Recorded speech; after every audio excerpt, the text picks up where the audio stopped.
بسم الله الرحمن الرحيم وإذا قيل لهم آمنوا كما آمن الناس قالوا أنؤمن كما آمن السفهاء ألا إنهم هم السفهاء ولكن لا يعلمون. And when he say to them, believe as the people who have believed, they say, should we believe as the foolish have believed?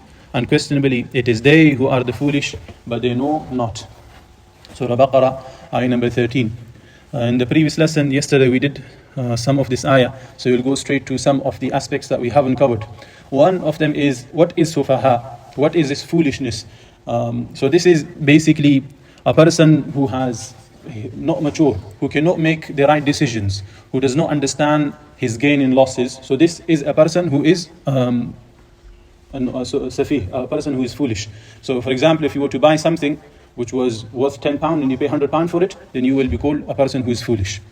So that's one. Now in the light of Quran, who are known as these foolish people? There are some. They are those who are ignorant, jahil. That's one. Another, those people who turns their backs on Quran and the practical example of the Prophet. There are those who are mushrikeen and those who raise question on the Sahaba, which is happening in this ayah.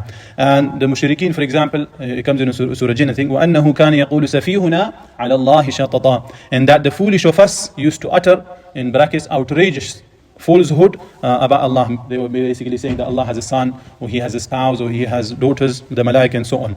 And in a different place where the nation of Hud, alayhi salam, they call their prophet foolish by saying, قال الملأ الذين كفروا من قومه إنا لنراك في سفاهة وإنا لنظنك من الكاذبين.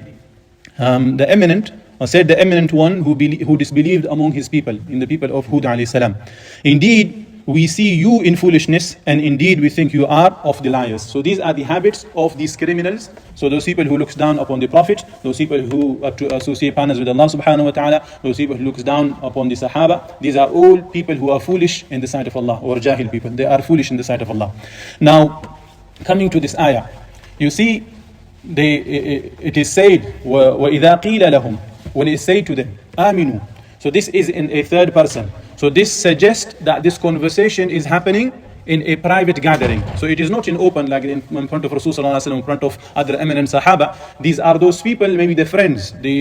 For example, a munafiq or hypocrite who is moving around, or it is written on his forehead that this guy is a munafiq, who is swearing all the time. And it comes in some of the ulama mention, I'm not sure how authentic it is, that some of the leaders, before Rasulullah used to start his da'wah or khutbah, some of them used to get up like, yeah, sit down, you sit down over there, listen to what Rasul is saying. So that kind of attitude is like, people can see through you. So they are told, these friends telling each other, because they know each other. So in their private gathering, it's telling them like, the signs are not right. You need to calm down. Yeah, look at everyone else. Look at Abu Bakr, look at Umar, look at Uthman, Ali, Abdul Rahman. Look at them. How are they behaving? Can you not do the same? Why you have to kind of show it off? Why do you have to kind of stake oaths on everything? Yeah, so relax down. So this is the kind of conversation that is happening between them. So they turn around, these munafiqun, and they tell those who giving them nasiha that, do you want us to be foolish like them? Like those Abu Bakr or Umar and these guys? So why are they calling the Sahaba fanatics? Why are they calling them fools? Need to understand this. One, you see these people, the majority of munafiqun at the time were the Medina people. They are those people who were living in there. And they were calling these muhajirin, those people who migrated to Mecca, that these are fools for various reasons. So they were calling them fools for one, because they left all their properties, they left the securities of their clan, they left everything that they belonged to, they became homeless for this one thing. So they did not make mature decisions. On top of that, they're now even fighting their own brothers, their own parents and so on. They're fighting them. So how does that make sense? So this is what they're saying. And now we, the Medina people, we have our properties, we have our lives, we have everything with us. Now if you were to fight, it does not really make sense. But if they were to fight, okay, it's fine. They don't have anything anyway to lose. They don't really have a bright future in front of them. But we have. So we cannot be foolish like them. So this is what's happening. So Allah subhanahu wa ta'ala is saying, أَلَا إِنَّهُمْ هُمُ السُّفَهَاءُ وَلَكِنْ لَا يَعْلَمُونَ. That these are the foolish people who do not recognize their right goal in their life. What was the purpose of this human being? Yeah, you're going to die anyway. Die a day or two early or later, it does not make any difference. You're going to die anyway. But if you die without a purpose, if you die without fulfilling what you were created for, that will be the real foolishness. So this is being emphasized. Now, we were talking about the Sahaba, we were talking about them. How does it apply to us? So we need to now see our life in these few ayats. Because Allah is not only telling us about them, and that's it, those people are gone, and now mashallah we are either have Musliman or we have kuffar. It's not like that. We have that same situation.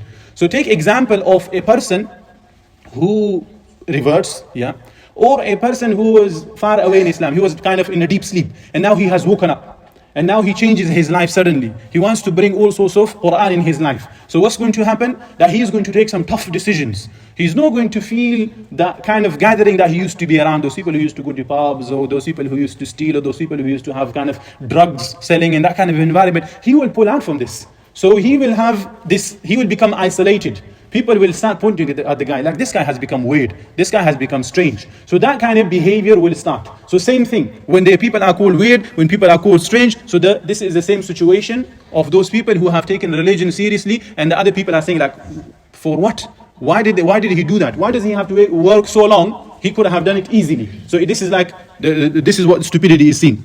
Furthermore, you see at the time, and this is related, the point I'm mentioning thereafter we link it to our lives, that these were the Jews, the Yahud at the time. When we say Jews and Yahud, it is only we're talking about at the time, because now everything has changed. Yeah, the jahil, the ignorance, it is spread out in everywhere. But the one we're talking about them currently at that time, they were the ulama, like they were the people who had got PhD.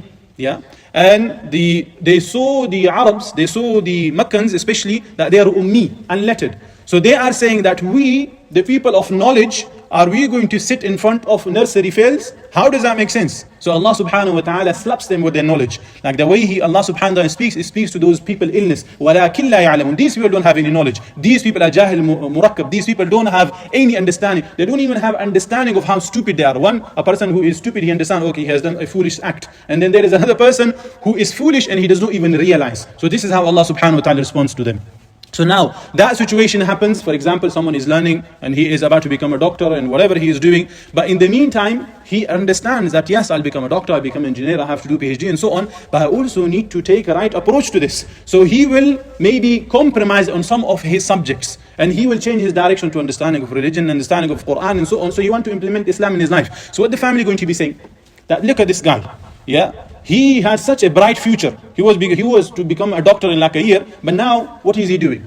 He has left this amazing life that was waiting for him, and he has left it for Quran, or he has left it for religion. So this kind of attitude that you see, that's another one. Or like people calling that when people change their perspective, when they bring Islam in their life, like you should have a look after your family reputation. Yeah, it's like you have become a diwana. So this kind of mentality is used. Or if they are from the pious kind of category, yeah, those people who comes to the masjid and so on, and he becomes serious and he wants to understand the Quran properly, what is they're going to be telling them is like, you can calm down, mate. You see, Ramadan is just right around the corner. You can pray, you can make some sort of istighfar, maybe you can read some sort of adhkar, you can read Quran, and that's it, everything will be done. Why do you have to make it such a hardcore on you? You can relax. It's like take a balanced approach. So this kind of mentality, Allah subhanahu wa ta'ala is saying that those people who stop people from implementing Islam in its proper essence in their life, they are the people who are sufaha. They are the people who are foolish. That they, or like just simple ending, yeah. That a person who understands their goal and they work to their goal, they will achieve. Yeah, this is one.